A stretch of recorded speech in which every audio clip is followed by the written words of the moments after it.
आजच आदर्श live news चॅनलला subscribe करा आणि बेल आयकॉन अवश्य दाबा।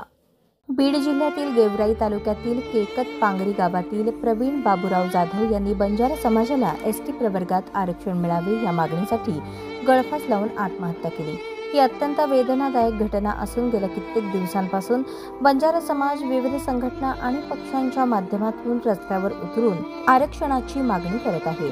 मात्र प्रशासनाकडून या मागणीकडे दुर्लक्ष होत असल्याने समाजात प्रचंड नाराजी आणि असंतोषाची भावना निर्माण झाली आहे। या पार्श्वभूमीवर नवी मुंबई येथील समाजसेविका तसेच दीक्षा फाउंडेशनच्या अध्यक्षा दीक्षा दिलीप जाधव यांनी बीड जिल्ह्यातील गोरावी तालुक्यात प्रवीण बाबूराव जाधव यांच्या परिवाराला भेट देऊन त्यांच्याशी संवाद साधला। त्यांनी कुटुंबियांना धीर देत समाजाच्या न्याय मागणीसाठी त्यांच्या बलिदानाला सलाम केला। समाजसेविका दीक्षा जाधव यांनी स्वर्गीय प्रवीण भाऊ बाबूराव जाधव यांच्या दोन्ही मुलांची शैक्षणिक जबाबदारी स्वीकारली आहे। प्रवीण जाधव यांना गोर बंजारा समाजाला हैदराबाद गॅझेट आणि सीपी बेरार नोंदीनुसार अनुसूचित जमाती एसटी प्रवर्गात आरक्षण मिळावे यासाठी स्वतःचे जीवन बलिदान केले होते। त्यांच्या मागे पत्नी, 2 मुले, आई वडील असा परिवार असून दीक्षा फाउंडेशनतर्फे दोन्ही मुले राजयोग प्रवीण जाधव वय 16 आणि राजवीर प्रवीण जाधव वय 12 यांच्या शिक्षणाची पूर्ण जबाबदारी घेण्यात आली आहे। त्यांच्या कुटुंबाला भविष्यातही आवश्यक त्या सर्व प्रकारची मदत व आधार देण्याचा मानस समाजसेविका दीक्षा जाधव यांनी व्यक्त केला। दीक्षा जाधव यांनी समाजातील इतर संस्थांना आणि कार्यकर्त्यांनाही या कुटुंबाच्या मदतीसाठी पुढे येण्याचे आवाहन केले आहे। त्यांनी सांगितले, समाजाच्या अधिकारासाठी प्राण देणारे प्रवीण भाऊ जाधव हे प्रत्येक गोर बंजारा युवकांसाठी प्रेरणास्थान आहेत। या समाजकार्यामुळे समाजसेविका दीक्षा जाधव यांचे परिसरामध्ये आणि समाजात मोठ्या प्रमाणात कौतुक होत असून त्यांच्या या उपक्रमामुळे समाजात आशेचा किरण निर्माण झाला आहे। गोर बंजारा समाजाला एसटी आरक्षण मिळण्यासाठी बलिदान देणारे स्वर्गीय प्रवीण भाऊ जाधव यांना भावपूर्ण श्रद्धांजली देते आणि त्यांनी स्वतःच्या परिवाराचा सुद्धा विचार केला नाही। आमच्या ह्या बंजारा समाजाला एसटी आरक्षण मिळावं यासाठी त्यांनी एवढा मोठा त्याग बलिदान दिलं आहे। तर आमचा पूर्ण गोर बंजारा समाज त्यांच्या पाठीशी आहे आणि आमच्या गोर बंजारा समाजाचं कर्तव्य बनते की त्यांना मदत आणि सहकार्य करावं।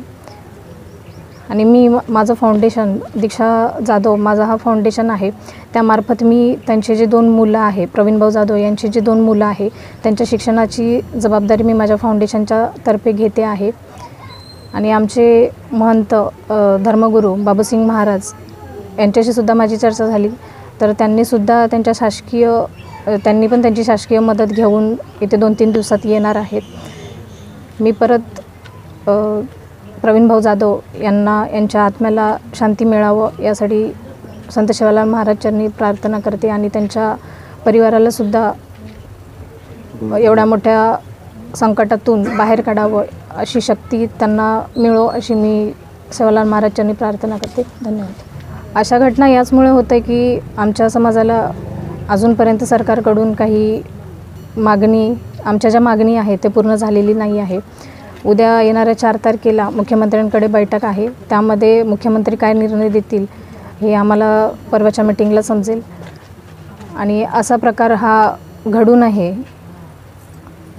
यासाठी सर्व समाजांनी विचार करावा आणि आपल्या परिवाराचा पहिले तर आपल्या परिवाराचा विचार करावा आणि असं करू नये कोणी, एवढीच मागणी। दीक्षा फाउंडेशनच्या तर्फे सेवाभावी दवाखाना, ॲम्ब्युलन्सची सेवा आणि अत्यावश्यक सेवा, परत लायब्ररीची व्यवस्था, जे मुलांना बाहेर फीज भरून जे प्रोव्हाइड करू शकत नाही त्यांच्यासाठी आम्ही लायब्ररीसुद्धा ओपन केलेली आहे। तुमचा प्रत्येक इव्हेंट आता थेट लाईव्ह यूट्यूब आणि फेसबुकवर आदर्श लाईव्ह न्यूजला संपर्क करा आणि तुमचा कार्यक्रम पोहोचवा हजारो लोकांपर्यंत। संपर्क अक्षय कांबळे 96 19 88 00 95 आणि 96 53 11 95 23।